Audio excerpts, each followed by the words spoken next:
seemingly is the youth 18 to 34, 35 years will be taking part in the elections. Let me now speak to Alice Anukur. She is the Associate Regional Director for American Friends Service Committee. Thank you very much for joining us in studio. Thank you for having me. All right, so let's talk about this the exchange program that I was talking about earlier. Maybe if you could shed more light into it and how you're hoping it's going to be affecting our electoral process with just 39 days to the elections here in Kenya. Thank you, Betty. So today we have 100 youth gathered at KU, Kenyatta University, from all the 47 counties, including Lamu, from the lowest to the biggest numbers. And also they are joined by 15 other countries of young people. So these are young leaders, youth leaders of networks, organizations, community-based organizations, and they've come together for a dialogue and exchange with regard to amplifying their role in promoting peaceful elections. All right. So how are you able to select these individuals who will be representing?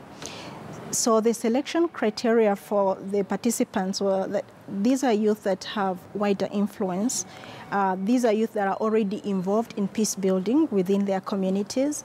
And these are youth that are willing to network and connect with each other to promote nonviolence and to promote peace. All right. So it's something the young people who are already doing something in the grassroots level. Yes, within the bracket of 18 to 30 years for the dialogue. However, on the third day, we have over 200 youth and young people, even below 18, that are joining in, also to promote initiatives that help to create peaceful societies. Interesting. Yes. So let's talk about the past that, elections where we've seen the young people really being used. And even if you ask young people, they know when you interview them on the streets in regards to news pieces, they know that, previously they have been used wrongly by politicians in regards to violence, creating chaos in the campaigns, and even after the election process. Do you think that right now Kenyan youth are more and more aware of the need for them to initiate peace or practice, harmony within the societies or communities that they live in than it was before? I believe so. And we did a pre-dialogue and exchange survey. And from the questionnaires, you see that youth are more aware and more committed. And there are many numbers of youth that are pro-peace than otherwise. However, of course, we still have a bigger challenge of many youth, especially in the rural areas, as you could see even from the report, the Khan report last year, that shows that many are willing to be bribed and in order to vote. And because of the circumstances they are in, they are quite vulnerable, and different circumstances facing them economically, socially, and all that. However, there is hope, because the young people that are gathered today at KU give me hope when I see their resolve. They would like, at the end of this dialogue and exchange, to have a very powerful declaration of their position.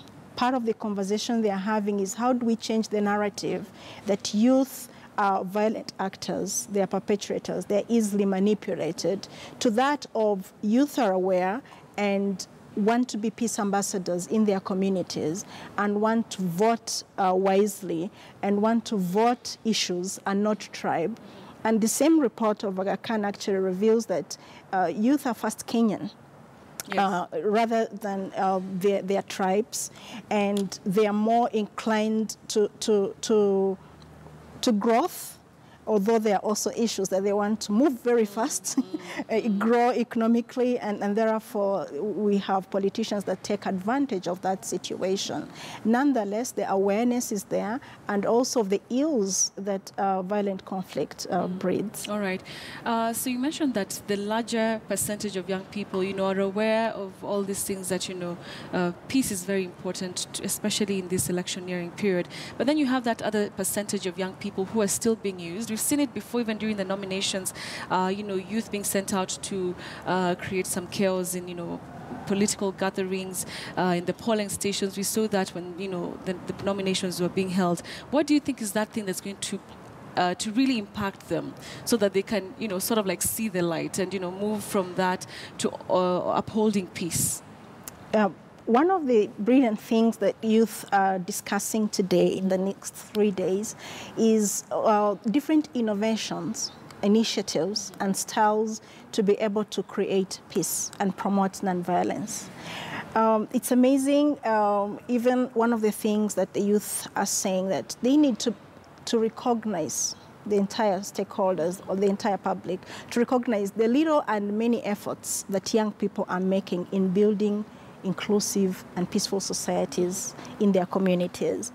And there's going to be peace awards, and this award is in various categories towards those youth that are making a difference, impacting their surrounding and their network for peace. For instance, you have an 8-year-old that has been nominated for an award for writing poems and has written books. For instance, you have a youth that has come from Rwanda with a testimony of her foster mother.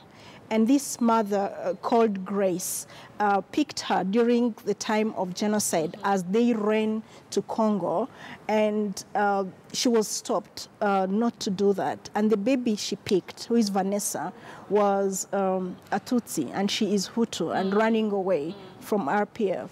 And in that regard, they're like, you're causing us trouble and you're bringing us a curse, and there is a problem. We cannot go with this child because the whole family and the whole clan will be killed. She insisted. Today they are both alive, and they're here at the conference and saying, we have a lot that connects us, that what divides us. And it's about shared security. It's about rising beyond our ethnicities. And I think a bigger number of youth compared to the adults in Kenya are beginning to see the benefit of being not ethnically divided, but being one. Being one. Yes. Let's talk about the environment from your perspective. How can you assess the environment right now that we're in with the campaigns? You have campaigns all over the place, and of course, young people are the ones who are the bigger majority of the people who are attending these campaigns.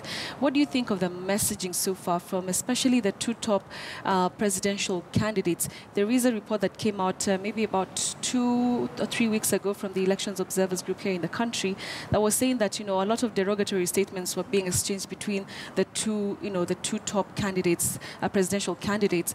From where you sit, what do you think? What can you make of the environment, and what these statements do for young people who are attending these campaigns? From where I sit, I still say there is hope, because, and I'm speaking to the young person out there that knows you're the majority of voters, and you can make a choice, and your choice counts because you're the majority, as we've seen the statistics. And therefore, beyond the remarks that the leaders gave, look into what issues are they talking about. It's only recent.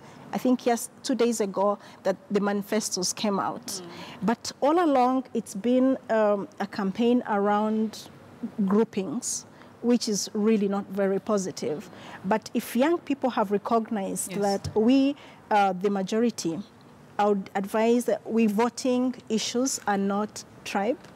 We're voting issues that help us come out of the current situation we're in as young people. We're voting the economy, we're voting the education, we're voting the employment, we're voting integrity and accountability.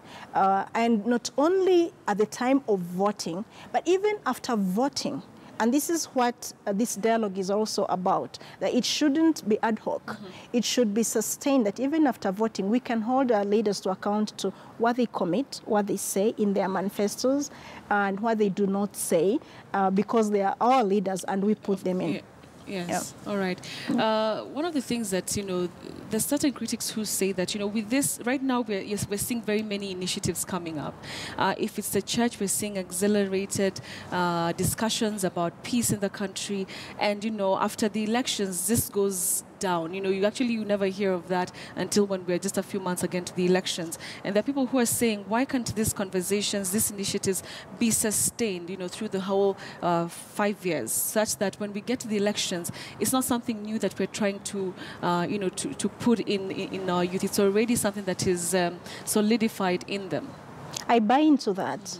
And since 2014, we've been convening conversations around dealing with underlying causes of violent conflict.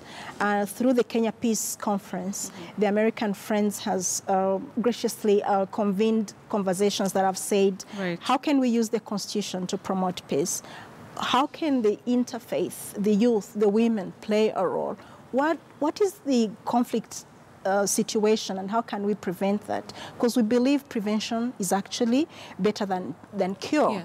And this issue of ad hocism and today many initiatives, tomorrow gone, is a combination. It's really a mindset. There's a thinking that peace is absence of war. And there are many issues under the carpet that need to be dealt with.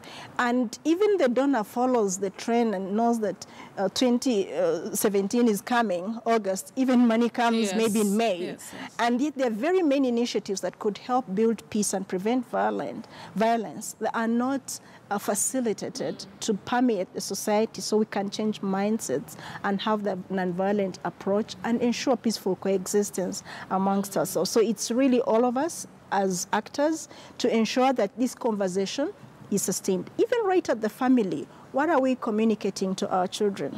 Some of the conferences, the youth have told us things like, my mother says, don't bring for me a Kikuyu woman if he is a Luo or a Kamba, and vice versa. And they are saying, let's intermarry. So let the conversation of intermarriage continue even long before elections. And after elections, don't let your spouse down or your child down like we've had. We talk about the climate. We've had some families are shifting from one place to another and they'll come back after elections. That shouldn't be happening because you've coexisted before elections. You should still coexist and buy vegetables together. All right. Thank you very much, Alice Anuku, for your time and